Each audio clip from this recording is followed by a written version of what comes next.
오늘 은혜 받으실 말씀은 마태복음 25장 1절에서 5절까지의 말씀입니다.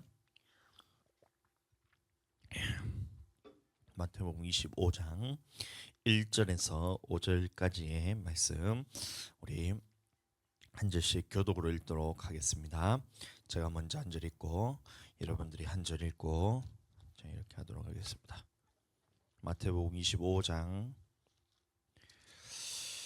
1절에서 5절까지의 말씀 제가 읽겠습니다. 그때에 천국은 마치 등을 들고 신랑을 맞으러 나간 열 처녀와 같다 하리니,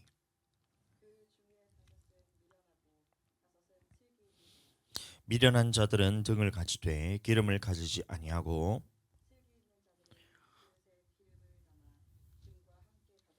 네, 5절 같이 읽도록 하겠습니다. 신랑이 더디오므로 다 졸며 잘세. 아멘. 오늘 이 말씀을 가지고 이 열천의 비유, 천국의 비유 중에서 우리가 열천의 비유를 함께 나누도록 할 때 이 은혜 받는 시간 되시길 축복합니다. 자, 오늘도 본문의 말씀은 천국에 대한 비유입니다. 이 천국에 대한 비유를 하신 이유는 예수님이 우리에게 잘 깨달아라고 이렇게 주신 말씀이 아니라 어떤 사람에게는 이 말씀이 들리고 어떤 사람에게는 들리지 않게 하기 위해서 하나님께서 이 천국 비유를 복음을 비유로서 말씀하셨다는 겁니다. 그럼 이 말씀도 이게 누구는 들을 수 있고 누구는 들을 수 없는 말씀인데, 어떤 자들이 하나님의 말씀을 들을 수 있냐? 듣고 돌이키고 고치고 깨닫기를 원하는 사람들은 그 말씀을 들을 때에 이 천국 말씀이 들리게 되고, 이것을 듣고도 고치지 않고 이것을 돌이키지 않으려는 사람들에게는 이 말씀을 백날 천날 들어도 이게 하나님의 말씀으로 들리지 않고 이것은 그냥 예수님이 하신 비유의 말씀이니 이걸 지켜도 되고 안 지켜도 되고, 혹은 이 말씀은 예수님이 비유를 하시니 재미로 그렇게 듣고 이렇게 넘어가는데, 그것이 아니라 이것은 분명하게 천국 복음이라 했기 때문에 천국에 들어갈 자격을 의미하는 것입니다. 그래서 우리는 이 말씀을 들을 때에 하나님이 나의 영혼을 구원하기 위해서, 내 영혼을 반드시 천국 보내기 위해서 내게 하신 말씀이니 이 말씀을 듣고 깨달아서 듣고 돌이키겠다, 하나님의 말씀대로 내가 살겠다, 이 마음을 가지고 우리 여러분들 말씀 들어주시기를 예수님 이름으로 축복합니다. 자, 그래서 이때의 천국은 이런 말하고 있습니다. 그때의 천국은, 천국에 어떤 자들이 들어갔냐? 마치 등을 들고 신랑을 맞으러 나간 열 처녀와 같다 하리니, 그 중에 우리가 알다시피 5 처녀는 미련한 처녀고 나머지 5 처녀는 지혜로운 처녀로서 딱 구분이 된다는 것입니다. 이와 같이 예수님이 다시 오실 때도 하나님 앞에서 이 구원받을 사람이 있고 구원받지 못할 사람으로 딱 나뉘게 된다, 이런 말씀하는 거예요. 5대5로 나뉘나, 그게 아닙니다. 여러분, 훨씬 더 천국에 들어간 사람이 적다는 말씀을 여러분들 잘 들어주시고, 그래서 우리 이 열 처녀의 비유를 볼 때에 이 말씀이 우리에게 무슨 의미를 가지느냐, 이 공통점과 차이점을 우리가 보면 어떻게 우리가 예수님을 기다려야 되는지에 대해서 말씀을 우리가 알 수가 있는데, 이 먼저 공통점은 이 모두가 신랑을 기다리는 신부라는 말이에요. 5 처녀는 신랑은 기다리고 5 처녀는 안 기다리는 신부가 아니라 10 처녀 모두 신랑을 기다리는 신부였다는 것입니다. 또 10 처녀 모두 등을 준비했다는 사람들이에요. 그렇죠. 5 처녀만 등을 준비하고 5 처녀는 등을 준비 안 한 것이 아니라 10 처녀 모두 등을 준비했다는 사람입니다. 그럼 등이 무엇인지 우리 알아야 되고, 세 번째, 그러면 차이점은 무엇이냐면 이 10 처녀 중에서 5 처녀는 등은 준비했는데 기름을 준비하지 않았고, 나머지 5 처녀는 등도 준비하고 기름도 준비했다. 그럼 우리는 어떤 자가 되어야 될까요? 당연히 기름도 준비하고 등도 준비하는 자가 되어야 됩니다. 그런 신부가 되어야 된다는 것입니다. 자, 그래서 차근차근 살펴보시면 이 신랑을 기다린다는 말은 무슨 말이냐면 예수님을 믿는 사람들을 의미합니다. 교회가 예수님의 신부라 그랬거든요. 고린도후서 보시면 교회와 그리스도의 관계가 남편과 아내의 관계가 같다 그랬거든요. 그래서 그리스도가 교회의 머리가 되신 것처럼 남편들도 아내의 머리니까 이제 아내들아 남편에게 복종하라, 이런 말씀처럼 이것이 교회가 예수 그리스도께 복종하고 기다려야 되고, 교회가 그의 신부된 이제 사람들이라고 이렇게 얘기를 하고 있어요.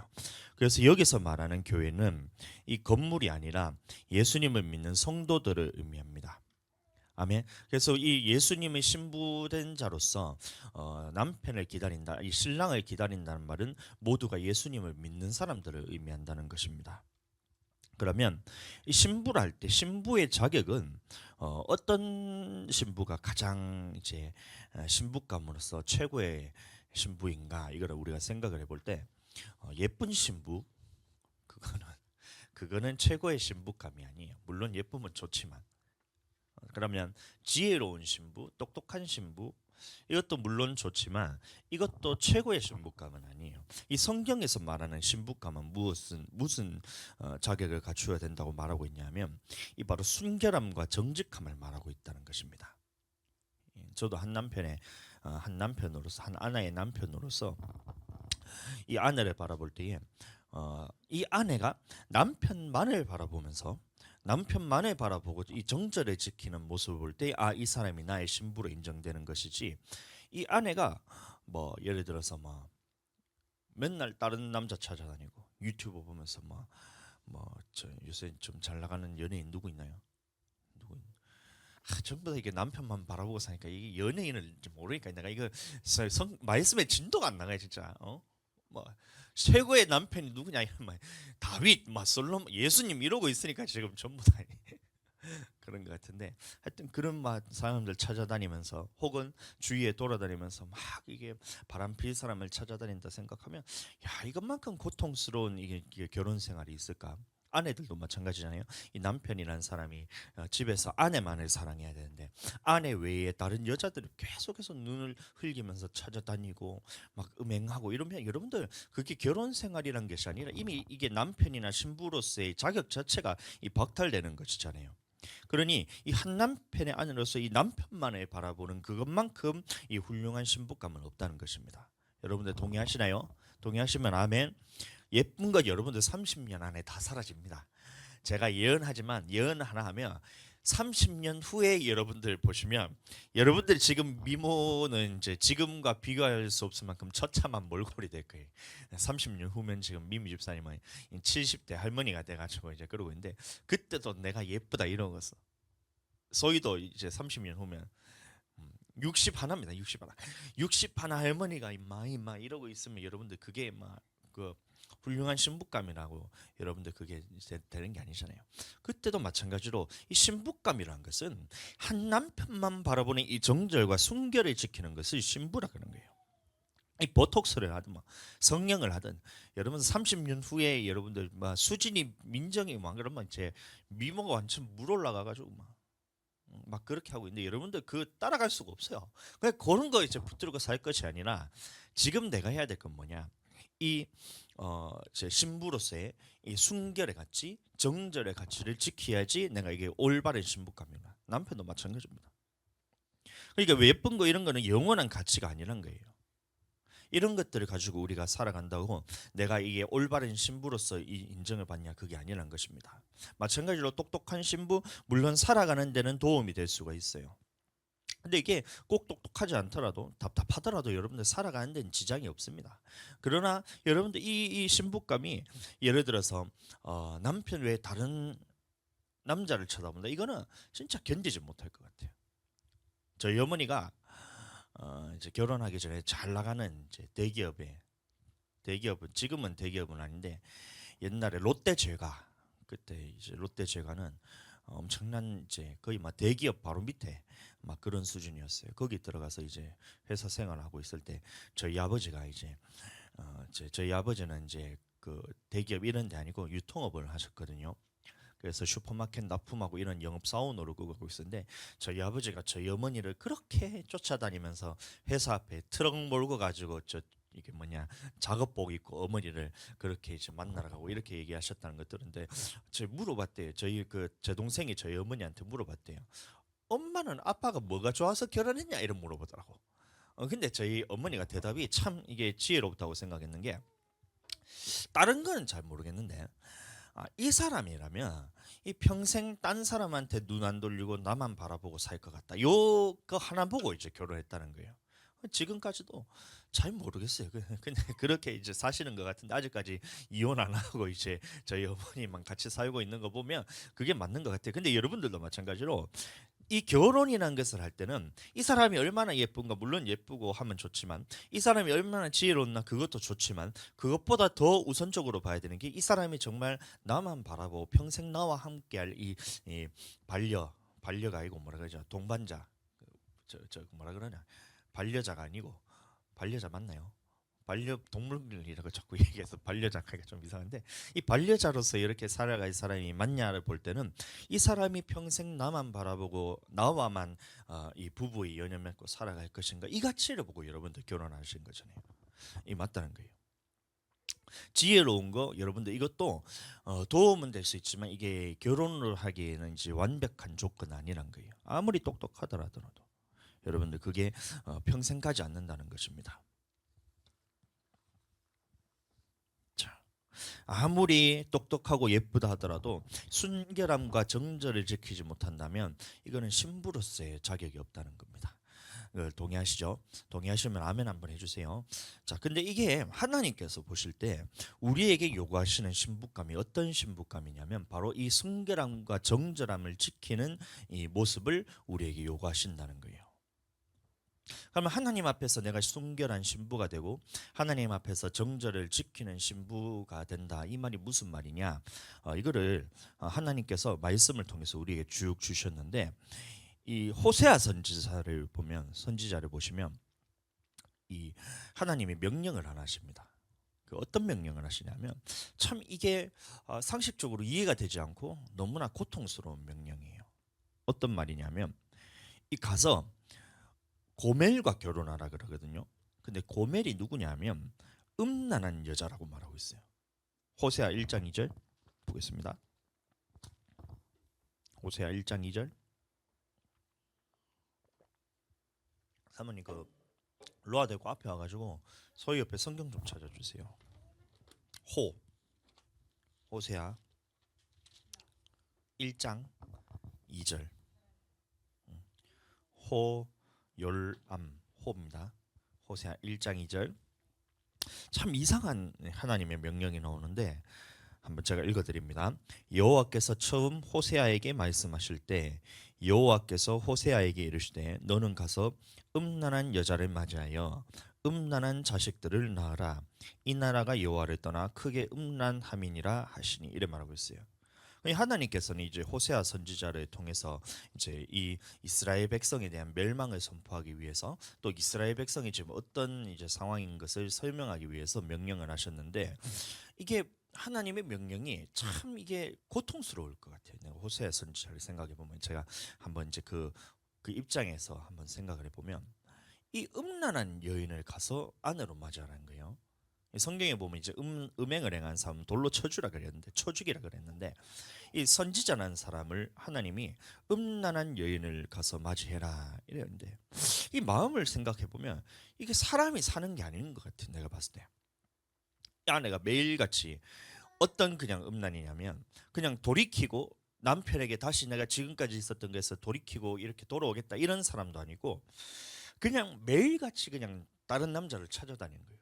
이 남자 찾아다니고 저 남자 찾아다니고, 그러다가 그 사람에게 음행을 해서 넘어가기도 하고, 매일 그 짓을 하기 위해서 그렇게 돌아다니는 사람을 쳐다보면서 그 사람을 아내로 맞이해서 고치지도 않는 그 사람을 아내로서 내가 받아들여서 결혼을 해서 이렇게 살라는 거예요. 야, 이게 사람이 할 짓인가? 또 아들을 낳는데, 자식들을 낳는데 이름을 뭐라 붙이라냐면 이스르엘 3절 4절 보시면 여호와께서 호세아에게 이르시되 그의 이름을 이스라엘이라 하라, 이런 말하고 있어요. 그럼 이스라엘이란 말의 뜻이 무슨 말이냐면 이 씨를 뿌리겠다 이런 말이거든요. 근데 이 씨를 뿌린다는 것이 말씀을 뿌린다는 것이 아니라 이 이스라엘 나라 자체를 흩어버리겠다 이 뜻입니다. 그 이스라엘 말에 이스라엘이라는 이름의 뜻이. 그럼 자식을 낳는데 자식의 이름을 저주의 이름을 가면서 내가 이 나라를 흩어버리겠다 이런 이름으로 붙이라는 거예요. 주아가 우리는 주인님이 하나님이십니다. 나의 주인은 하나님이십니다. 이건데 근데 이 이름이 아니라 예를 들어서 막 주아가 아니라 막 이름이 막 안주하 이래 되는 게, 안주하 이름 붙이는 거야. 나의 주인이 하나님이 아니다 이렇게 이름을 붙이라는 거예요. 자녀를 하나님 명령하신 게. 딸을 낳는데 이번에는 이름을 뭐라 붙이냐면 로루하마라고 이렇게 이름을 붙이라는 거예요. 그러면 이 이름의 의미가 무엇이냐면 루하마, 이것은 하나님의 은혜, 하나님의 긍휼을 입은 자, 이게 루하마입니다. 이게 히브리어로 볼 때. 근데 로루하마는 뭐냐면 앞에 노 붙은 거랑 똑같아요. 영어로 노. 그러면 무슨 말이에요? 하나님의 은혜가 없는 자, 하나님의 긍휼이 떠난 자. 이게 로루하마입니다. 이 자식을 낳는데 이름을 이렇게 붙이는 거예요. 그 셋째 이제 딸을 낳는데 이번에는 로암미라고 이름을 붙이는 거예요. 암미라는 말은 뭐냐면 백성이라는 뜻입니다. 내 백성. 근데 로암미는 그런 뭐예요? 내 백성이 아니다. 그럼 하나님이 자식들을 낳는데 이름들을 하나님이 이 나라를 흩어서 버리겠다? 하나님의 은혜가 떠난 자, 하나님의 이 긍휼이 떠난 자, 하나님이 내 백성이 아닌 자라고 이름을 붙이라 이러는데 이 호세아는 이제 선지자라서 그거를 거절할 수 없는 거예요. 자식의 이름을 그렇게 지어야 되는 거예요. 저주받은 자, 하나님의 은혜가 떠난 자, 하나님의 백성이 아닌 자, 이렇게 이름을 붙이고 하나님이 이 나라를 흩어버리겠다 이런 이름을 붙이는데 이 호세아의 마음이 참 고통스러울 것 같아요. 근데 게다가 아내는 계속해서 다른 남자들을 찾아다니고 쫓아다니고 음행하고 발견하면 또 음행하고 돌아오라 돌아오라 끝까지 나는 기다리고 다시 나만을 바라보기를 바라는데 또 다시 음행하고 이 남자 찾아다니고 저 남자 찾아다니고 이런 거예요. 이 호세의 마음이 참 이게 고통스러울 것 같은데 하나님이 이것을 왜 주셨냐? 이게 이스라엘 백성의 모습이었다는 거예요. 하나님이 나는 너를 기다리고 있는데 한 남편의 아내로서 아내의 남편으로서 내가 너에게 정절을 지키고 순결을 지키고 네가 나만을 바라보기를 기다리고 있는데 이 이스라엘 백성이 이 남자 저 남자 찾아다니는 것처럼 다른 신들을 섬기고 하나님의 말씀이 아닌 다른 말씀을 따르고 이런 하나님과 하나 되기를 거절하는 이 모습을 볼 때 하나님이 느끼는 감정이 이 음행하는 여인을 보는 것과 똑같다는 걸 보여주기 위해서 호세아에게 지금 말하고 있던 거예요. 그래서 호세아가 말하기를 3장 3절 한번 보겠습니다. 아내에게 얘기하는 거예요. 음녀가 된 여인에게 말하기를, 제가 읽어드립니다. 그에게 이르기를 너는 많은 날 동안 나와 함께 지내고, 그래서 하나님이 다시 말씀하시기를 이스라엘 백성에게 너는 나와 함께 지내자. 남편이 아내에게 말한 거예요. 나와 함께 있자, 좀 나랑 좀 같이 있자, 이 얘기를 하는 거예요. 또 음행하지 말며 다른 남자를 따르지 마라. 남편이 아내에게 이렇게 부탁을 하는 게 이게 상황 자체도 말도 안 되는 상황이잖아요. 이게 원래 당연히 해야 될 것인데 지금 이런 정절을 지키지 못하는 이 여인에게 가서 음행하지 좀 마라. 제발 다른 남자 찾지 마라. 나는 너만을 바라보고 있다. 나는 너에게 정절을 지키고 있다. 나는 너에게 순결을 지키고 있으니 내가 너에게 그렇게 하는 것처럼 너도 제발 나만 바라봐라. 음행하지 말고 다른 남자 찾지 말고 나와 좀 함께 지내자. 이 말을 이제 하나님께서 말하고 있다는 거예요. 이 비유가 무슨 비유냐면 이 신부가 두 마음을 품었다는 것입니다. 뒤에 쭉 넘어가 보시면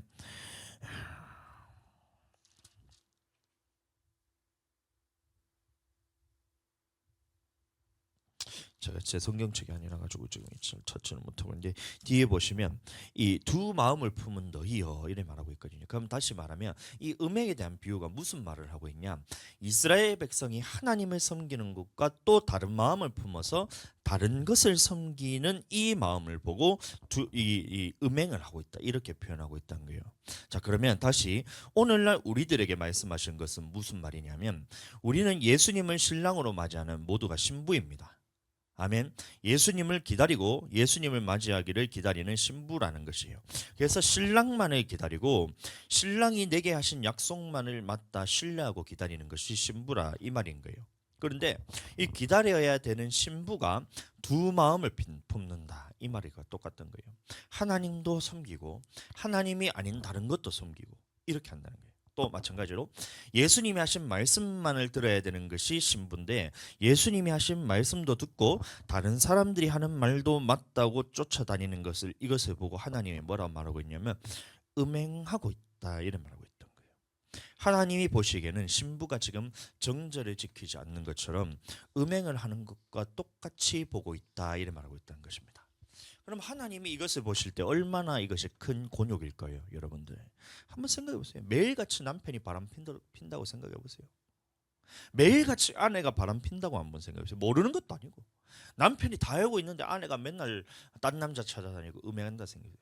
아내가 모르는 것도 아닌데, 아내가 모르는 것도 아닌데 매일같이 이 상간녀와 가가지고 막 바람 피고 음행하고 이 짓을 하고 있다고 한번 생각해 보세요. 이게 얼마나 이 신랑으로서, 신부를 맞이하는 신랑으로서 이 마음의 고통이 얼마나 큰가, 여러분 한번 생각해 보시는 거예요. 하나님이 보실 때 나만을 바라보고 하나님에 대한 정절을 지켜야 되는 이 신부로서 너희를 불렀는데, 이 신부가 신랑이 아닌 다른 사람들과, 신랑이 아닌 다른 남자들과 이런 음행을 하고 다른 사람들과 함께 지내고 이것을 행복하게 지내고 이렇게 한다, 이것보다 더 큰 고통이 없다는 거예요. 그래서 이 열처녀라는 말은 무슨 말이냐, 신부로서의 자격을 갖춰야 된다는 것인데, 신부로서의 자격은 예쁜 것도 아니고 똑똑하고 지혜로운 것도 아니고 최고의 신부감은 뭐냐, 정절을 지키는 것이 최고의 자격이고, 신부로서 지킬 수 있는 최고의 가치가 뭐냐, 내가 하나님 앞에서 순결하게 정절을 지키며 주님 앞에 주님만 바라보고 사는, 이것이 바로 신부라는 거예요. 아멘. 우리는 일단 이 열처녀 안에 들어가야 돼요. 이 신부감으로서 발탁된 열처녀 안에 들어가야 됩니다. 이 열처녀 안에도 들어가지 못하는 사람들은 이미 예수님하고 신랑과 신부의 관계가 아니기 때문에, 그 사람들은 이미 하나님 앞에서 심판받은 사람들이기 때문에 이것 사람 음행을 하든 뭘 하든 별로 우리가 이제 신경도 안 쓰잖아요. 여러분들 안 그래요? 이 세상 사람들이 여러분들 음행한다는 부분에 대해서 들었을 때, 야 그냥 뭐 저 사람이 어째 저럴 수 있냐, 또 아이고 안타깝다, 이 정도만 생각하지, 이 사람이 직접적인 나와 연관이 있는 사람이 아니기 때문에 크게 뭐 개의치 않고 우리가 살아갑니다.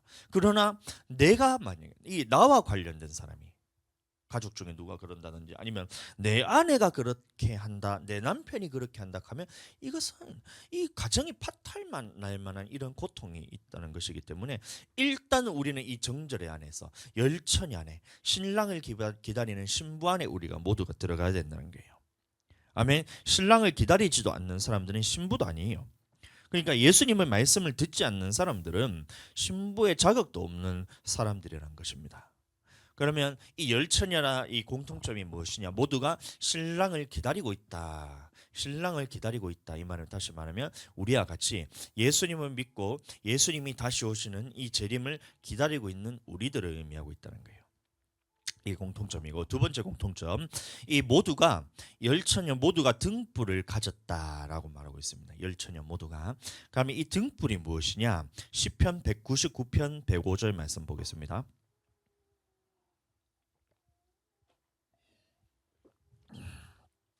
시편 119편 시편 119편 105절. 시편 119편 105절. 이거 우리 로아 성경책 잘 찾네. 다 찾았으면 저희 소이모 주세요. 잘 찾네. 119편 105절 말씀 제가 읽어드립니다. 주의 말씀은 내 발의 등이요 내 길의 빛이니이다. 그럼 이 등불을 가졌다는 말은 무슨 말이냐? 주의 말씀을 가진 자라는 말입니다. 아멘. 하나님의 말씀을 가진 자. 열처녀 모두가 하나님의 말씀을 들은 자라는 거예요. 안 들은 자가 아니라. 등불을 가졌다는 말은 뭐냐면 예수님의 말씀을 가진 자였다는 거예요.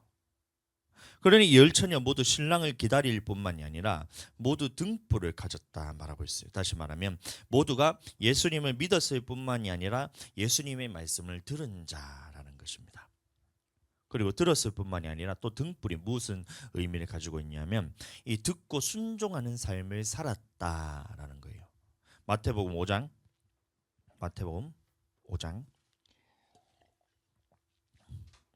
14에서 16절, 마태복음 5장 14에서 16절 말씀 제가 읽어드립니다. 너희는 세상의 빛이라 산 위에 있는 동네가 숨겨지지 못할 것이요 사람이 등불을 켜서 말 아래에 두지 아니하고 등경 위에 두나니 이러므로 집안 모든 사람에게 비치느니라. 이같이 너희 빛이 사람 앞에 비치게 하여 그들로 너희 착한 행실을 보고 하늘에 계신 너희 아버지께 영광을 돌리게 하라. 이번 주 어린이부 예배 때 보니까 이게 착한 삶은 착하게 살아라 이 말인 것 같은데, 이 성경에서 말하는 착한 삶이라는 것은 말씀에 순종하는 삶을 의미합니다. 이 사람 다른 사람에게 친절하게 베푸고 안 때리고 이런 게 착한 게 아니라 하나님의 말씀에 순종하는 삶이 이게 착한 행실이라 그러고 이것을 뭐라 말하고 있냐면 등불이라고 말했어요. 등불. 켜져 있는 등불. 그 이게 등불이 이제 방 안에 있었을 때 이 뭐죠? 등경이라 그러죠. 그 뭔지 알죠? 등경. 미미 집사님도 모르세요. 등경이 어떤 거냐면 그림 실력이 좀 까지긴 하지만 요렇게 뭐야 왜 이래?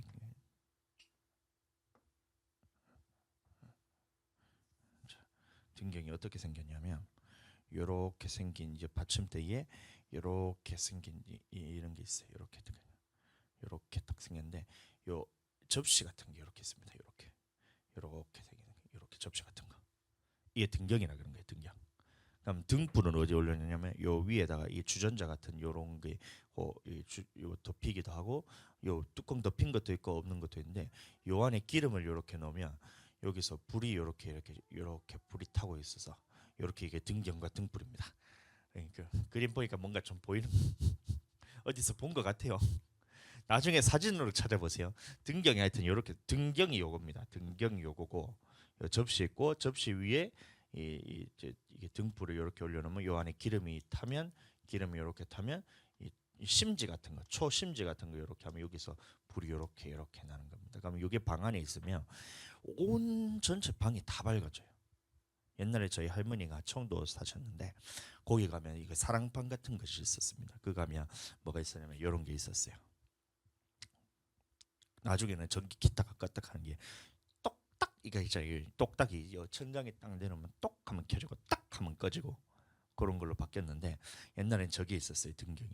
그럼 요걸 어떻게 하냐면 라이터 기름 같은 걸 딱 해서 천 같은 걸 딱 이렇게 안에 심겨 놓으면 그걸 라이터를 탁 붙이면 이게 등불이 딱 켜지는 거예요. 이게 있었는데 요거 하나만 있으면 방 전체가 다 밝아져요. 신기해요, 진짜. 다 밝아지는데 이것처럼 너희의 착한 행실을 보면 사람들이 이것을 모르는 것이 아니라 모든 사람이 이 등불을 통해서 모든 사람들이 이 착한 행실을 보고 하나님이 살아계시는 것을 알고 그 외에 영광을 돌리게 된다는 거예요. 그래서 등불이 뭐냐? 하나님의 말씀에 순종하는 삶까지도 등불을 의미합니다. 그 열처녀가 모두 등불을 가졌다는 말은 무슨 말이냐? 하나님의 말씀을 들었을 뿐만이 아니라 이 열처녀 모두 하나님의 말씀에 순종하는 삶을 살았던 사람이란 거예요. 다섯 처녀는 말씀에 불순종하고 다섯 처녀는 순종하고 이런 삶을 살았던 게 아니에요. 열처녀 모두 예수님을 믿었을 뿐만이 아니라 열처녀 모두 하나님의 말씀을 가지고 듣고 그것을 아멘하고 그 말씀대로 살았던 삶을 말하고 있던 거예요. 열처녀 모두. 자, 이스라엘 결혼에 대해서 제가 잠깐 설명을 드리면 제일 먼저 이제 정혼을 먼저 합니다. 정혼. 그 두 번에 걸쳐서 하는데 첫 번째는 정혼을 하고 우리로 말로 말하면 약혼을 합니다. 약혼인데 우리는 말로만 약혼하지만 이네들은 이 약혼하고 결혼하는 이 전체적인 예식 방법이 있어요. 이 방법대로 해야 돼. 오늘날도 유대인의 예식 방법이 있는데 어떻게 하냐면 첫 번째 정혼이 있고 두 번째 결혼이 있어요. 정혼 첫 번째 정혼 결혼 이게 있는 거예요. 그럼 정혼하는 사람들은 결혼을 하게 되는 이 전체적인 이쪽으로 이렇게 가게 되는데 이게 예수님이 우리와 하는 이 신랑 대신 예수님이 우리를 맞이하는 것과 똑같은 이 풍습으로 우리에게 지금 말씀한 것 똑같기 때문에 제가 말씀을 드립니다. 이게 정혼을 할 때는 제일 처음에 어떻게 하냐면 신랑이 이 신부 아버지에게 이제 지참금을 줍니다. 지참금 결혼식 대용을 줍니다. 그러면 오늘날로 말하면 3천만 원 정도 되는 그 값을 신부의 값으로 주고 그 신랑 아버지에게 신부 아버지에게 이 값을 지불합니다. 그러면 그 신부는 어떻게 하냐면 신부 집에서 이 돈을 가지고 잔치를 열어요. 잔치를 며칠 동안 하냐면 7일 동안 잔치를 하게 됩니다. 7일 동안. 그래서 저기 누구냐? 이제 야곱이가 결혼하러 갈 때 아브람, 이삭, 야곱이가 결혼하러 갈 때 이 라반 집에 갔을 때 첫째 레아한테 7년을 섬겼다가 그 아버지가 사기 쳐가지고 레아를 라헬을 위해서 이제 7년을 섬겼는데 아버지가 사기 쳐가지고 레아를 갖다 넣어가지고 그 첫째 딸을 먼저 이렇게 아내로 맞이하잖아요. 그 다음에 무슨 말이 나오냐면 내가 다시 7일 동안 이 정결하게 하고 난 다음에 아내를 맞이할 준비를 하고 또 다시 라헬을 위해서 또 7년 동안 섬겼는데 그 7일이 무슨 말이냐면 이 신부를 맞이할 때 이 잔치를 벌이는 그 7일을 의미하는 겁니다. 그래서 이 7일 동안 잔치가 열리고 이 7일째 되면 신랑이 신부에게 포도주 한 잔을 딱 따라주고 이 신부에게 청혼을 하는 거예요. 나와 결혼해 주세요. 오늘날 프로포즈와 같은 것처럼 나와 결혼해 주세요 하고 이 포도주를 딱 주면 신부가 어떻게 하냐면 이 잔을 받아서 마시면 혼인 서약이 되는 거예요. 이 정혼의 혼인 서약이 됩니다. 자, 그러면 이렇게 혼인에 대해서 정혼 서약이 딱 이루어지면 신랑은 어떻게 하냐? 다시 집으로 가야 됩니다. 어떻게 하냐? 이 신부가 같이 살게 될 집을 마련하기 위해서 다시 데려올 것을 약속하고 다시 신랑의 아버지 집으로 가서 그 집을 예비하는 거예요. 집을 예비하라. 그럼 예수님도 마찬가지로 내가 아버지께로 가서 너희의 거할 처소를 예비하러 가노라 이 말씀 있잖아요. 그 말이 그런 거예요. 그래서 내가 신부로서 너를 맞이하기 위해서 아버지 집에 가서 너희가 살 처소를 내가 만들면 다시 너희를 데려오겠다 이 얘기를 하신 것이 이 예수님의 이 유대인의 결혼 풍습을 가지고 얘기한 것과 똑같다는 거예요. 그래서 이 예수님이 다시 떠나갈 때에 청혼에 대한 감사의 표시로서 신부에게 선물을 주십니다. 선물을 주고 그러면 신부는 어떻게 하느냐 이 선물을 받아서 선물을 바라보면서 제일 귀한 선물 여러분들 생각 한번 해보세요. 이 선물을 딱 받으면 다시 남편이 이 신랑을 나를 데려올 것이라는 것을 이 선물을 보면서 기다리는 거예요. 그럼 이 선물이 뭐겠어요? 오늘요 성령을 보여주셨다는 거예요. 이 성령을 바라보면서 예수님이 다시 오실 것을 기다리면서 이 순결을 지켜야 되는 거예요. 그때부터는 정혼하고 나는 이 신랑에 대한 이 정혼 의식을 내가 포도주를 마심을 통해서 내가 주님 앞에서 이 신랑을 내가 남편으로 맞이하겠습니다는 서약을 했기 때문에 그때부터는 순결을 지켜야 되냐. 무엇을 바라보면서요? 선물을 바라보면서. 선물을 바라보면서 지켜야 된다는 겁니다. 그러면 신랑이 어떻게 되냐? 이 집을 마련하기 위해서 한 1년 정도 보통 이제 시간이 걸린다 그래서 1년 정도 시간이 지나서 어느 날 이게 미리 예고를 하고 가는 것이 아니라 집이 다 준비되면 이 들러리들과 함께 이 신부의 집으로 데리러 갑니다. 그럼 신부는 어떻게 해요? 그 1년이라는 기간 동안에 이 신랑이 나를 데려올 것이라는 이 기대를 가지면서 이 선물을 바라보면서 신랑을 기다려야 된다는 겁니다. 오늘날도 우리가 예수님을 기다릴 때 그렇게 기다려야 된다는 거예요. 반드시 나를 다시 데리러 오신다는 예수님의 그 말씀을 우리가 듣고 우리에게 주신 이 선물을 바라보고 예수님께서 우리에게 주신 선물을 바라보면서 반드시 예수님은 다시 나를 데리러 오신다. 신부로서 나를 맞이하러 오신다. 이 마음을 가지고 가는 것이 여기까지가 정혼의식입니다. 정혼의식. 자, 그러면 결혼은 어떻게 되냐? 이 혼인 준비가 다 이제 끝나면 다시 말하면 우리가 신부로서 살게 될 집이 준비가 다 끝나면 예수님이 천국에 우리가 거할 처소가 준비가 다 끝나면 어느 날 밤에 신랑 이제 아버지가 신부를 데려오기 위해서 신랑을 보냅니다. 그 신부 집으로 보냅니다. 그러면 어떻게 되냐? 이 신랑들과 그 들러리가 신부 집에 찾아가는 거예요. 그 신부 집에 찾아가서 이 신랑이 왔다는 것을 알려야 되잖아요. 그럼 어떻게 알리냐면 이 불나팔을 되게 소리가 잘났어. 이렇게 하면 신랑이 신부를 데리러 왔다. 이 소식인 거예요. 이 소식을 들으면 이 신부와 함께 기다리던 이 신부와 함께 기다리고 있던 이 신부 들러리들이 이 기름으로써 가지고 있던 그 등불을 밝히면서 신랑을 맞이하게 되는 거예요. 이해가 되시죠? 전체적인 결혼 의식에 대해서 이제 이해가 되시죠? 그래서 신부에게 있어서 이 등불을 준비하느냐 준비하지 않느냐는 내가 지금 신랑을 맞을 준비가 되었느냐 준비가 되지 않았느냐를 결정하는 아주 결정적인 요소가 바로 등불이라는 거예요. 등불.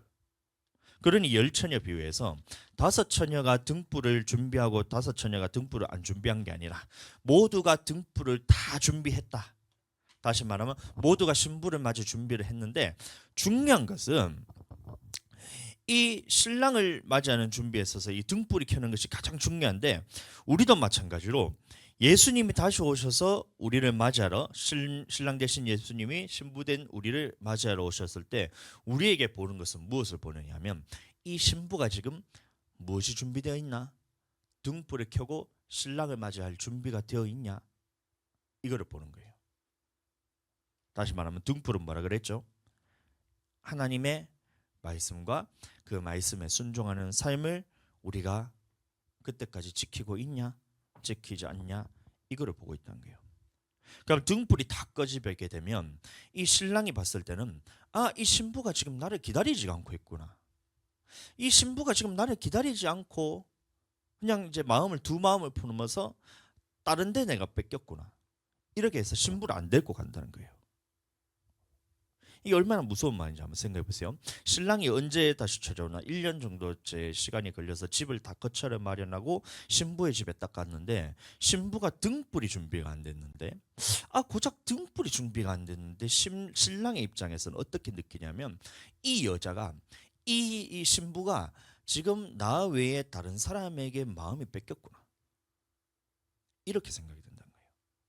다시 우리가 예수님이 다시 오실 때에 우리가 등불이 준비되어 있어야 되는데 등불이라는 것은 하나님의 말씀 그리고 말씀에 순종하는 삶이 있어야 되는데 예수님이 다시 오셨을 때에 이 등불이 준비되지 않았다. 이 말은 무슨 말이냐? 예수님이 보셨을 때 이 신부가 지금 나 외에 다른 데 마음이 뺏겼구나. 이렇게 느낀다는 거예요. 하나님의 말씀에 순종하는 삶이 없다면 예수님이 다시 오셨을 때는 이것이 곧바로 드러난 거예요. 주님 나를 맞이해 주세요. 신부로서 맞이해 주세요 하는데 예수님이 나는 너를 모른다. 이게 기준이 무엇이냐? 네가 지금 등불을 켜고 나를 기다리고 있느냐 기다리고 있지 않느냐로 결정이 된다는 거예요.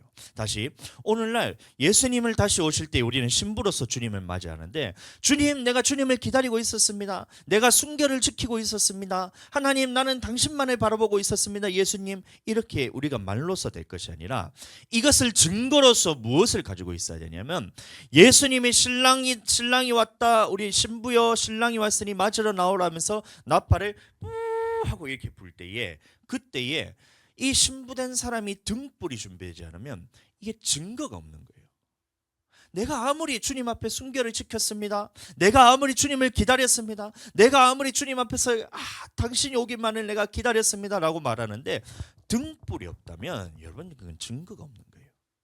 신랑이 봤을 때 그래 너 나 기다리는 거 알았으니까 나도 너에게 들어가서 신부로 맞이하겠다 이렇게 하는 것이 아니라 등불이 없으므로 나는 너를 모른다 이렇게 돼버린 거예요. 얼마나 중요하냐?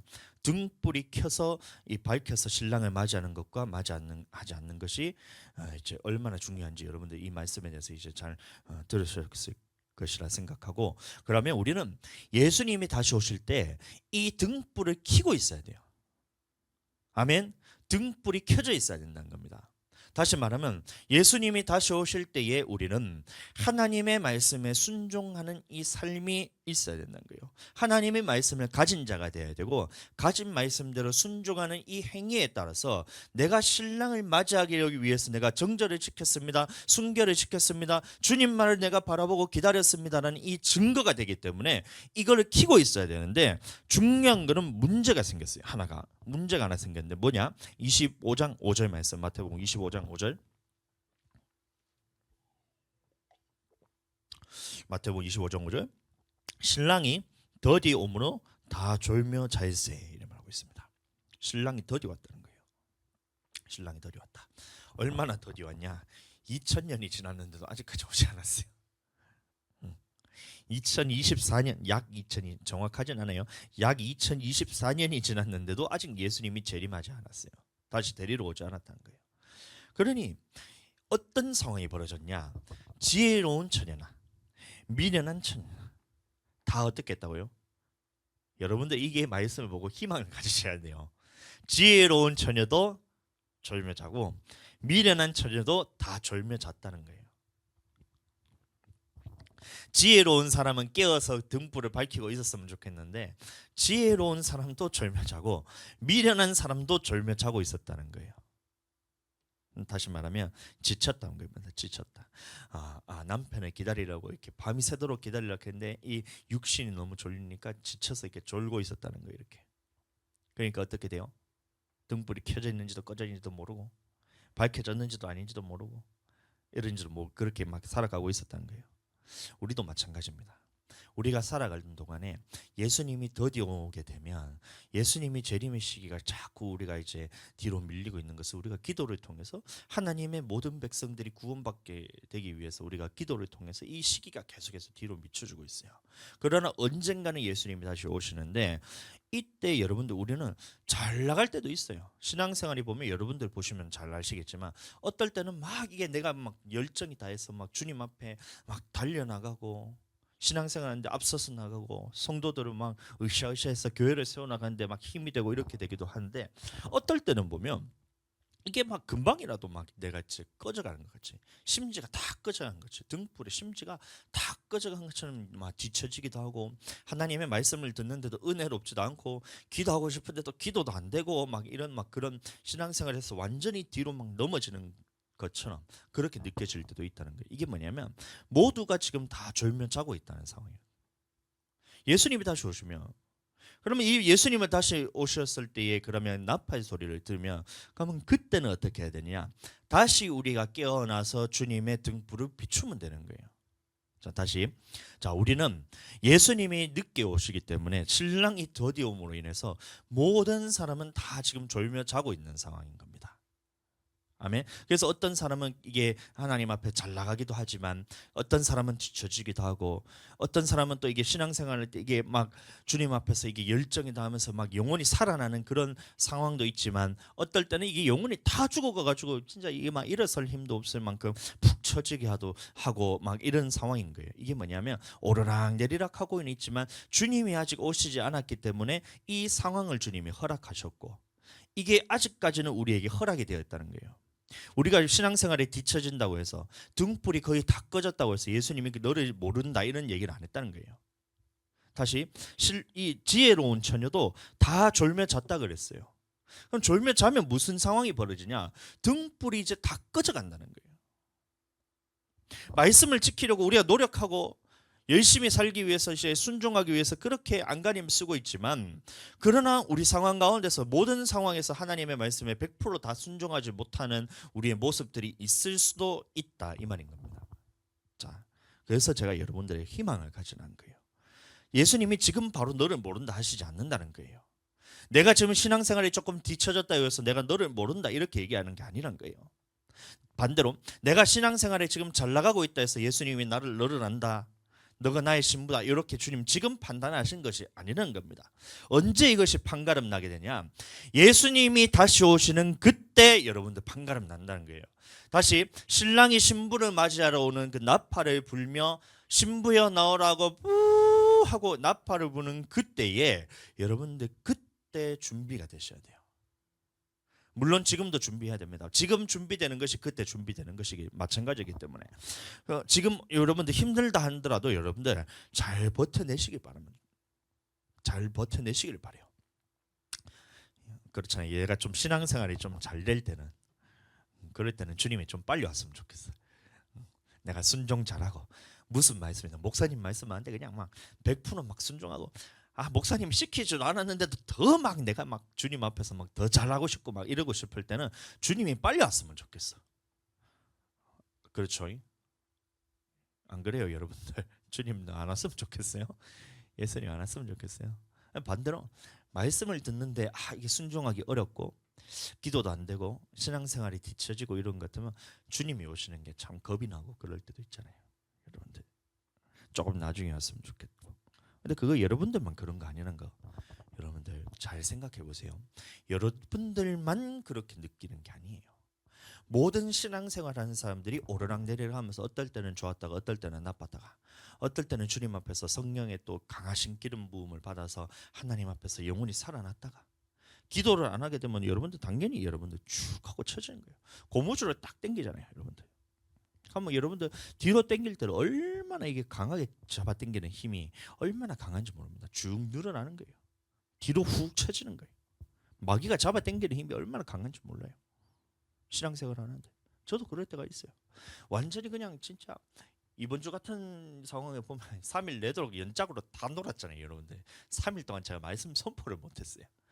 물론 핑계는 아들내미, 사모님도 이제 몸이 아프고 아들내미 둘이 서희 됐고 이제 둘이 됐고 제가 와서 이거를 해봐야 이게 뭐 되겠나 싶어서 핑계는 그렇게 됐지만 할 수 있는데도 제가 이게 처지니까 그게 안 되는 거예요. 마귀가 얼마나 나를 뒤로 잡아 당기지 몰라요. 정죄하고 무너뜨리고 그러면서도 네가 목사냐 이거부터 시작해가지고 나를 얼마나 이게 뒤로 당기지 몰라요. 그러나 마귀가 당기는 힘은 언젠가 놓이게 되는 거예요. 이게 하나님 앞에 딱 끊어지는 순간 고무줄이 당기면 어떻게 돼요? 탁 놓는 순간 한번 해봐야 되나 어떻게 해야 뭐 반응이 없어요. 그 재미가 없네. 고무줄을 딱 당겼잖아. 싹 당겼잖아요. 이게 마귀가 잡아 당기는 힘이 여러분들 이게 얼마나 강한지 저도 알아요. 여러분들이 이 삶을 얼마나 무너뜨리려고 뒤로 잡아 당기고 하나님의 방향은 저쪽인데 마귀라는 놈은 자꾸 나를 자꾸 하나님과 멀어지게 만들려고 쫙 잡아 당긴단 말이에요. 나도 안다니까요, 여러분들. 근데 언젠가 마귀의 힘이 딱 끊어지는 그 순간 어떻게 돼요? 고무줄은 총알처럼 튀어나가는 거예요. 여러분들 희망을 가지시란 거예요.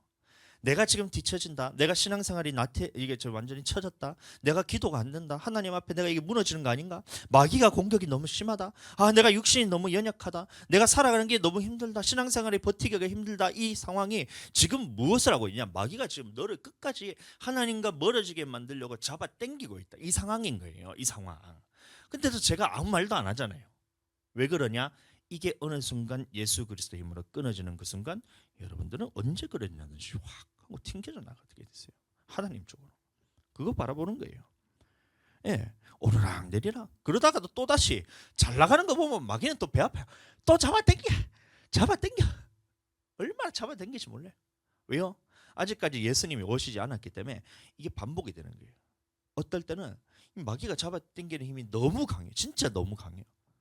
주위에 둘러봐도 아무도 나에게 힘이 되는 게 하나도 없고 말씀을 듣는데도 이게 막 원래는 예배라는 것이 그렇잖아요. 성령을 통해서 내 영혼이 살아나고 막 하나님 앞에 영혼이 막 기쁘니까 막 더 하나님 앞에 나가고 싶고 내 죄에 대해서 사함받아된 게 구원의 확신이 생기고 자원하는 마음이 막 생기면서 교회에 뭐 있고 싶고 이런 게 여러분들 원래 예배들이 살아나는 그 현상이잖아요. 근데 이게 안 생겨요. 근데 계속해서 마귀는 잡아당겨요. 끝까지 잡아당겨요. 잡아당긴다는 게 빨리 끊어내야 됩니다. 여러분들 이것을. 그럼 어떻게 끊어내느냐? 성령의 능력을 끊어내고 하나님의 말씀의 아멘함으로 끊어내는 건데 이게 안 끊어질 때가 있어요. 안 끊어질 때. 그래도 끝까지 여러분들 이 자리를 버티고 계세요. 그러면 어느 순간 하나님의 능력이 여러분들에게 임하고 이 마귀에 대한 권세가 딱 놓이게 되는 그 순간이 딱 되면 여러분들의 신앙생활을 내가 생각했는 것 이상으로 이 모든 것을 합력하여서 하나님이 나에게 이런 이제 상황을 허락하셨구나 하면서 하나님에 대한 믿음이 언제 그랬냐든지 훅 하고 여러분들 성장하게 됩니다. 그때 여러분들 기다리시게 되길 바랍니다. 기도하고 기다리셔야 돼요. 대신에 중요한 것은 지금 신랑이 늦게 오므로 모두가 졸고 자고 있는 이 상황에서 그러면 이때 중요한 것은 여러분들이 지금 등불과 기름이 준비가 되어 있냐 이건 겁니다. 끊어질 때 그러면 앞으로 다시 하나님의 신앙생활이 훅 하고 치고 나갈 수 있는 것이 어떻게 우리가 가능하냐면 내가 이런 상황 속에서도 내가 이런 신앙생활이 도저히 무너질 것 같은 기도할 힘조차도 없는 하나님의 말씀에 순종할 수 있는 힘조차도 없는 이 상황 속에서도 내가 등불과 기름이 내가 준비되고 있냐 이건 게 준비되어 있나. 신부다 그랬죠. 열 신부가 모두가 신랑을 맞이하기 위해서 기다렸던 신부예요. 또 열 처녀 모두가 뭐냐 이게 하나님 앞에서 말씀을 듣고 순종했던 사람들이에요. 그러나 순종하는 것이 영원히 지속되지 않았고 신랑이 더디옴으로 인해서 이 신랑 신부 모두가 졸며 잤다는 거예요. 그러나 졸며 잘 때에 이 두 신부 차이가 어디서 나오냐? 다섯 처녀는 등불과 기름을 준비해 놨다는 거예요. 나머지 다섯 처녀는 등불은 준비되어 있는데 기름이 준비되지 않았다. 이게 차이였던 거예요. 하나님의 말씀에 순종하는데 네가 지금 성령 안에서 말씀으로 준비하고 있냐. 다시 미련한 처녀와 슬기로운 처녀의 차이점, 이게 세 번째인데, 차이점이 뭐냐? 바로 기름이 준비되어 있냐, 기름이 준비되지 않았냐로 결정이 된다는 겁니다. 마태복음 25장 6절 제가 읽어드립니다. 밤중에 소리가 나되 보라 신랑이로다 맞으러 나오라며. 언젠가 예수님이 다시 오는 그때가 온다는 거예요. 다시 말하면 이것은 예수님이 다시 재림하는 그때가 되기도 하지만 하나님이 다시 여러분들을 붙들어서 세우려 하는 그때라는 거예요. 내가 이렇게 주님 앞에서 졸며 잘 때도 있지만 하나님이 나를 깨우는 그때가 있다는 거예요. 예수님이 다시 재림하시는 그런 궁극적으로 마지막의 내용은 주님 앞에 서는 그때지만, 우리가 신앙생활 하는데도 앞서거니 뒤서거니 하면서 앞으로 나가서 깨어서 우리가 주님 앞에 치고 나갈 때도 있지만 우리가 졸며 자면서 이것이 뒤로 쳐질 때도 있다는 거예요. 그러나 그때에 신랑이 보라 밤중에 소리가 나되 보라 신랑이로다 맞이하러 나오라 하는 이때가 있다는 거예요. 주님이 우리를 다시 깨우실 때. 그러면 이때 우리가 어떻게 해야 되냐면, 하나님 앞에 내가 기름이 준비되어 있냐, 주님 앞에서 내가 등불만 준비되어 있냐, 하나님 앞에 내가 등불과 기름 모두가 준비되어 있냐, 이것에 따라서 다시 내가 살아나기도 하고 다시 내가 여전히 죽어 있는 상태로, 깨어나지 못하는 상태로 있기도 한다는 거예요. 예수님이 나를 맞이하시고 천국의 집을 장만하시고 우리를 다시 데리러 오실 때, 그때 우리는 어떻게 해야 되나? 끝까지 우리는 순결을 지켜야 됩니다. 신부로서 최고의 가치로서 순결과 정절을 지키며 하나님 한 분만을 내가 주인으로 모시며 예수님 한 분만을 내가 신랑으로 맞이하면서 주님 앞에 이 순결을 지켜야 돼요. 근데 이 증거는 어떻게 해야 돼요? 어떻게 나타난다고요? 내가 등불을 준비하고 있느냐 하고 있지 않느냐로 여러분들 나타난다는 거예요. 근데 열 처녀 모두가 보라 신랑이로다 나의 신랑이로다 맞으러 나오라 하는데 모두가 등불이 준비되어서 켜려고 딱 봤는데, 켜려고 딱 하는데 어떤 사람은 기름이 준비되어 있어서 이 등불이 다시 켜지는 거예요. 다시 켜지는 거예요. 지금 모습이 아니라 예수님이 다시 오실 때 이 등불이 다시 켜지는 거예요. 지금 우리가 말씀에 불순종하고 주님 앞에서 내가 이것을 넘어지기도 하고 앞서거니도 하고 하지만, 예수님이 다시 오실 때 여러분들 기름이 준비된 사람들은 주님이 다시 온다는 그 소식을 듣고 다시 등불이 활활 타오르면서 신랑을 맞이할 준비가 되는 사람이 되는 것이고, 반대로 이 나머지 다섯 미련한 처녀는 어떻게 됐냐? 등불은 준비하였어요. 말씀은 들었는데, 말씀을 듣고 순종하는 능력을 그때 당신은 있었지만 기름이 없으니까 어떻게 되냐? 꺼져가는 등불이 다시 활활 타오지 않는 거예요. 말씀을 듣는데, 말씀을 듣고 잠깐은 순종할 수 있지만 성령의 도우심이 없기 때문에 이것이 등불이 켜지지 않고 결국에는 점점 어떻게 되겠어요? 약해지다가 꺼져버리면, 신랑이 다시 오셨을 때, 예수님이 다시 오셨을 때, 신랑이 다시 오셨을 때, 예수님이 다시 오셨을 때 그 처녀들이 얘기하잖아요. 주님 날 맞이 오셨어요. 마태복음 25장 다시 보겠습니다. 예수님이 다시 오실 그때가 있다는 게, 그때에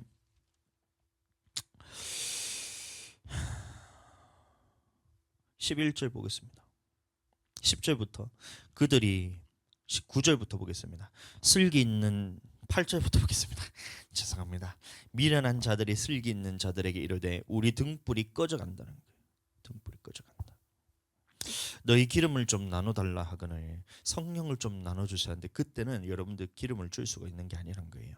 슬기 있는 자들이 대답하여 이르되, 이게 성령 충만한 사람들도 말하는 겁니다. 우리와 너희가 쓰기에 다 부족할까 하노니 차라리 파는 자들에게 가서 너희 쓸 것을 사라 하니, 그들이 사러 간 사이에 신랑이 오므로 준비하였던 자들은 함께 혼인잔치에 들어가고 문은 닫힌지라. 그 후에 남은 처녀들이 와서 이르되 주여 주여 우리에게 열어주소서. 대답하여 이르되 진실로 너희에게 이르노니 내가 너희를 알지 못하노라 하였느니라. 이런 말하고 있다는 거예요. 예수님이 다시 오실 때, 또 우리가 신앙생활에 뒤처졌을 때 주님이 깨우는 그때가 있다는 거예요. 밤중에 찾아오셨을 때 우리 영혼이 죽어가는 그때에 주님이 다시 맞으러 나오라 이렇게 얘기하는 그때에 여러분들 그때 무엇이 준비되어야 되느냐? 성령 안에서 기도함을 통해서 성령 충만함으로써 준비해야 돼요. 내가 신앙생활 잘할 때는 여러분들 성령 충만하기 쉬워요. 그렇잖아요. 기도가 잘 될 때 여러분들 기도 다 합니다. 근데 기도가 안 될 때, 신앙생활이 너무 힘들 때, 내 이 삶이 너무 고단해서 이럴 때 여러분들 그때는 성령 충만하기가 여러분들 쉬워요, 어려워요? 쉬워요, 어려워요? 어렵죠. 근데 그때 여러분들 성령 충만해야 돼요. 하나님 말씀하신 게 그거예요. 밤에 다 졸며 잘 때에 예수님이 다시 오실 때 그때는 우리가 무엇이 준비되어야 되냐? 기름이 준비된 자들은 천국에 들어가게 되는 것이고 예수님과 같이 혼인잔치에 들어가게 되는 것이고, 기름이 준비되지 않는 자들은 모두가 다 졸며 자는데 다시 예수님이 오셔서 신랑이 왔도다 맞으러 나오라 하는 그때에 기름 준비되지 않은 사람, 성령으로 충만하지 않은 사람들은 그때는 등불을 켜고 싶어도, 이 등불을 켜고 싶어도 기름이 없기 때문에 키기는 키는데 이 불이 점점 이 사그라들면서 있던 것까지도 다 뺏기면서 마지막 때는 믿음까지도 다 버리고 예수님에 대한 믿음까지도 다 버리게 되는 거예요. 그러나 이때 지금 우리가 준비해야 돼. 지금 성령으로 충만한 사람들, 지금 하나님 앞에서 기도로서, 성령 안에서 기도로서 기름이 충만한 사람들은 이것이 우리가 졸며 잔다 할지라도, 지금 신앙생활이 앞서거나 뒤서거나 여러분들 된다, 여러분들 그렇게 되잖아요. 여러분들 그렇다 할지라도 주님 다시 오시는 그때, 그게 무슨 말이냐면 환란에 들어간다는 거예요. 환란에. 예수님 다시 오실 때 다 됐다는 거예요. 그럼 그때 딱 들어가는 순간 여러분들 이 등불이 켜지는데 그 속에 있던 성령의 기름으로서 등불이 켜지게 된다는 거예요. 내가 켜는 것이 아니라 성령이 내게 등불을 켜서 유지할 수 있도록 계속해서 이것을 기름을 공급하게 되고, 결국에는 예수님이 다시 오실 때 등불이 뭐라고 했어요? 하나님의 말씀을 순종하는 삶이 그때도 유지될 수 있느냐? 지금 결정된다는 거예요. 성령 안에서 기도해야 되는 이유. 지금은 다 몰라요. 누가 앞서거나 뒤서거나 하면 어떨 때는 여러분들 믿음을 앞서고 훅 치고 나갈 때죠. 미미 집사님도 보면 훅 치고 나가잖아요. 그럴 때도 있고, 어떨 때 보면 이게 막 신앙생활이 진짜 뭐 너무 힘들어서 막 빨리 집에 가고 싶고 이런 것도 있잖아요, 여러분들. 그럴 때도 있어요. 근데 그럴 때 여러분들 그때 무엇을 해야 되느냐? 지금 내가 성령의 기름이 떨어져 가고 그냥 준비해야 되구나. 지금 버티지 못하는데 어떻게 여러분들 환란에 들어갈 때 버텨낼 수 있다는 거예요. 기도하면 또 정신 차리게 되고, 기도 안 하면 여러분들 성령 안에서 충만하지 않으면 이 마귀에게 또 끌려나가는 거예요. 근데 이것을 끊어내야 되는데 이것을 끊어내지 못하면 어떻게 돼요? 반대로 고무줄이 끊어지면 어떻게 돼요? 이렇게 딱 했는데 마귀의 권세가 딱 끊어지면 이쪽으로 튕겨나갑니다. 근데 고무줄 끝까지 당겼는데 이 장력을 버티지 못하고 고무줄이 끊어졌는데 반대쪽에서 끊어져요. 그럼 어떻게 돼요? 저렇게 되는 거예요. 무엇으로 끊어내야 되나요? 성령으로 끊어내면 튕겨 나가고, 이 버티다가 내 육신으로 끊어내면 이것이 하나님 앞에서 언제 그랬냐 듯이 믿음조차도 다 잃어버리고, 예수님을 믿는 믿음조차도 다 잃어버리고 세상 사람들보다 더 악한 사람으로 저쪽으로 튕겨나가요. 기도해야 됩니다. 우리가 기도해야 되는 이유가 그거예요. 지금은 우리가 알 수 없지만 주님 앞에서 내가 성령으로 기도할 때는, 기름으로 준비될 때는, 성령의 기름으로서 충만하게 될 때는, 예수님이 신랑을 맞으러 나오라, 다시 내가 너희를 맞으러 왔노라, 신부를 맞으러 왔노라, 이 음성을 들을 때에, 하나님의 음성이 내게 들릴 때에 이것을 주님의 능력으로 끊어내고 하나님 쪽으로 튕겨져 나가고, 주님이 다시 오셨을 때 다시 등불을 켜서 밝힐 수 있는 힘은 성령밖에 없다. 그래서 성령 안에서 기도할 때, 성령 안에 내가 충만할 때는 내가 지금 비록 연약하고 부족하다 할지라도 주님의 음성 듣는 그 순간 나는 주님께로 튕겨져 나간다는 거예요. 지금 기도하지 않으면 주님 앞에서 그러면 이 음성을 듣더라도 깨어나서 내가 다시 등불을 밝히리라 하고 불을 켰는데 불이 켜지지 않는 거예요. 순종하는 것조차 잃어버리고 마귀에 의해서 성령으로 끊어내는 것이 아니라 육신으로 끊어내 버리기 때문에 이 고무줄이 반대쪽으로 튕겨나가면 얼마나 튕겨져 나가는 것이 강하겠어요. 힘이 지금까지도 당기는 게 얼마나 강했는데 이것보다 어느 순간 더 힘이 탕 튕겨져 가지고 튕겨져 나가 버리면 여러분들 그 힘을 여러분들 걷잡을 수가 없는 거예요. 지금 기도해야 됩니다. 성령으로 기도해야 됩니다. 여러분들 넘어지게 하게 만드는 그 마귀 여러분들 지금 이기셔야 돼요. 지금 이겨내셔야 돼요. 지금 성령으로 끊어내셔야 돼요. 불순종하게 만드는 거 그거 여러분들 마귀예요. 육신의 생각을 쫓도록 여러분들 계속해서 넘어뜨리게 하는 그거 여러분들 끊어내셔야 돼요. 성령으로서 기도를 통해서 얼마나 여러분들 기도를 이게 강하게 해야 되는지 알겠죠. 땡기는 힘이 강하면 강할수록 더 세게 끊어내야 돼요. 주님 성령 안에서 기도하면 여러분들 이길 수가 있습니다. 그래서 성령을 주시면서 선물을 우리에게 보내주셨다는 거예요. 이 선물을 바라보면서 예수님이 다시 오시니 선물을 바라보면서 주님의 신실하심과 정절을 보면서 나만을 바라보고 계시는 예수님을 생각하면서 이 주님이 주신 선물로서 끊어내면 또 언제 그랬냐듯이 주님 앞에 확 주님 쪽으로 쫙 나갈 수가 있어요. 저는 여러분들 그렇게 여러분들 위해서 기도하고 있습니다. 아멘. 저 또한 마찬가지고 나도 주님 앞에 넘어질 때가 있어요. 그러나 완전히 넘어지지 않는 것은 넘어지더라도 다시 일어나서 주님께로 달려갈 때는 하나님이 또 힘을 주시거든요. 달려갈 때는 더 세게 힘을 주시는 거예요. 넘어졌다 일어나면 더 세게 힘을 주시는 거예요. 왜냐하면 내가 넘어졌다는 걸 알기 때문에, 뒤처졌다는 걸 알기 때문에 더 빨리 가야 되는 걸 알기 때문에. 그래서 여러분들 그 주님이 주시는 힘을 붙들고 성령 충만하게 되시기를 예수님 이름으로 축복합니다.